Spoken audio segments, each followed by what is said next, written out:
Nofaranana ny sabotsy 20 Desambra lasa teo ny fankalazana ny fahatelopolo amby zato taona ny fiangonana Antsapandrano Fiderana Sondapartany Arivo Avaradrano.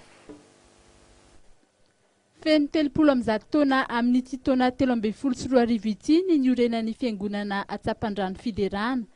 Etika maro no nentin'ny kristiana sy ny zanakapelezana nanamarika izany fotoan-dehibe izany.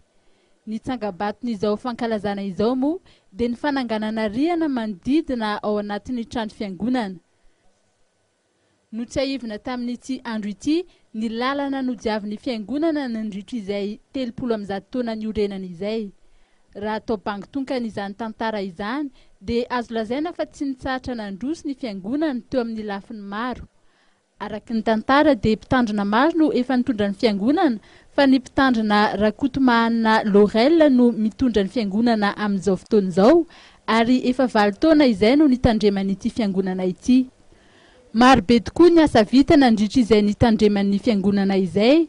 Raha ny lafiny foto-drafitr'asa fotsiny ohatra no asiteny, dia efa misy ao toerana ny ivitoerana fitsaboana sady fandraisana lanonana. Teo ihany koa ny fanamboarana ny lalana makao amin'ny trano fiangonana, ny fametrahana lakolosy elektrônika sy ny hafa koa. Tsy mitsaha mitomby ihany koa ny isan'ny kristianina amin'izao fotoan'izao.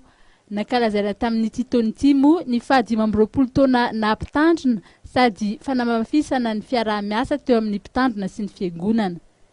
Ny Sondapartany Arivo Avaradrano no nitondra ny fanompom-pivavahana tamin'ity andro ity, izay notarihan'ny président synodal, ny mpitandrina Rabe Tokotany Miarolaza.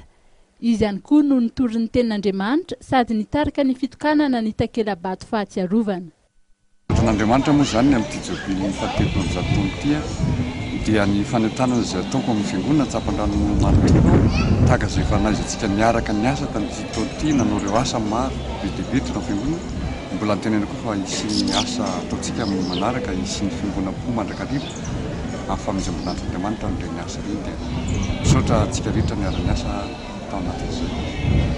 Nampiavaka an'ity androany ity zany dia ny fanaovana ny fankalazana an'Andriamanitra amin'ny 17 taona dia ny riana zany, ny fanitarana ny riana manodidina tao anatin'ny fiangonana satria efa hita fa miatery ny fiangonana ka dia nofaranana tamin'ny fiaraha-misakafo ny fotoana ny sabotsy, ary ny alahady moa dia nitoy ny lanonana ka ny kristiana sy ny zanakapelezana avy amin'ny fiangonana FJKM Antsapandrano Fiderana no nanatotosa ny fanompom-pivavahana rehetra.